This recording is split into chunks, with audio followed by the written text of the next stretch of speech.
A bus ticket stub and a vendor's testimony placed Manuel Pereira de Cruz and Miguel José Viana in Niterói on July 17, 1966, buying raincoats and bottled water before climbing a hill they would never descend alive. The vendor remembered them clearly. That detail would matter later. Cruz and Viana had left Campos dos Goitacazes that morning by bus. Their families confirmed the departure. No one could confirm the reason. When asked, the men had offered nothing specific, no destination, no errand, no name of anyone they were going to meet. They simply left. The vendor near the Niterói bus terminal placed them at his bar in the afternoon. 2 men, 2 raincoats, 2 bottles of mineral water sealed. He remembered the purchase because it was the kind of thing you remember. 2 men buying rain gear on a clear day, in a hurry, headed somewhere with purpose. Police recorded his statement. It was one of the few fixed points in a timeline that otherwise refused to hold its shape. Vintem Hill sits above Niterói, overlooking the city. It is not a remote place. People walk there. Children fly kites there. And yet when Cruz and Viana climbed it on the afternoon of July 17, 1966, no confirmed witness placed them on the hill itself. The vendor was the last documented contact. After that, the record goes silent for 34 days. On August 20, 1966, a young boy flying a kite on Vintem Hill found the bodies. They were lying close together on their backs. Both men were dressed. Beside them, still sealed, still unopened, were the 2 bottles of mineral water purchased in Niterói 5 weeks earlier.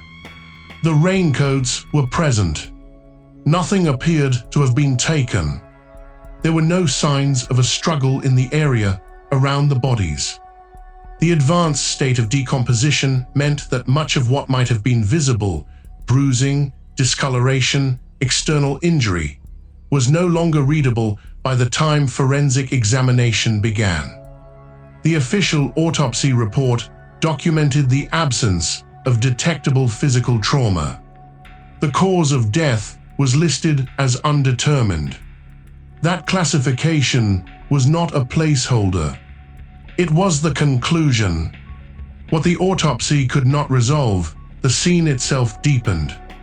Both men were found in postures that suggested they had lain down deliberately. Their positioning was symmetrical enough to be noted. The sealed water bottles beside them indicated they had not been in distress long enough or had not chosen to drink.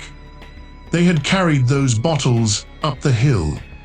They had set them down. They had not opened them.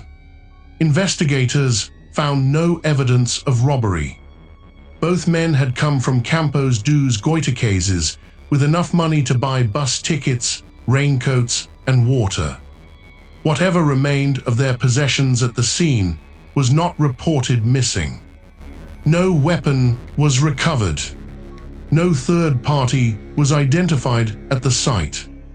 The lead-lined masks found on or near the bodies, crude, homemade, constructed from cut metal sheeting, had no immediate explanation that fit any known framework available to investigators at the time. The masks became the fixed point that the investigation could not move past. They were not ceremonial objects from any tradition authorities could identify. They were not protective equipment in any industrial sense that applied to 2 men on a hillside. The materials were ordinary. The construction was deliberate. The purpose was not documented anywhere in the record. Police pursued the lead in multiple directions. Nothing closed.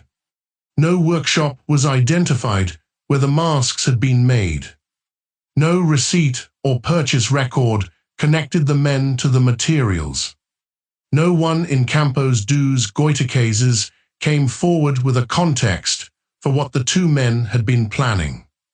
The investigation produced a statement from the vendor, a timeline that ended at the hill's base, and a set of physical objects that did not explain each other. The families had been expecting the men to return. When they did not, the silence lasted over a month before the discovery on the hill answered the question of where they were, while opening every other question wider. No note was found with the bodies. No written record of their plans was recovered from their homes. Whatever Cruz and Viana had intended to do on Vintem Hill, they had not written it down, or if they had, it did not surface. The case was not formally closed, in the sense that a resolution was reached. It became, instead, a file defined by what it lacked. No cause of death. No identified third party. No explanation for the masks. No account of the hours between the vendor's bar and the moment the two men lay down on the hillside and did not get up. In the decades that followed, the case drew attention from researchers, journalists, and investigators working outside official channels. The physical evidence was re-examined. The autopsy findings were debated. No consensus formed around any single explanation. The details that had made the case resistant to closure in 1966 remained resistant. The sealed bottles, the masks, the symmetry of the bodies, the absence of trauma the instruments could find. What stayed in the record was this: two men left home on a July morning in 1966, told no one where they were going, bought raincoats on a clear afternoon, carried water up a hill without drinking it, and were found 5 weeks later by a child with a kite. The cause of their deaths was never established. The water bottles were still sealed when they were catalogued.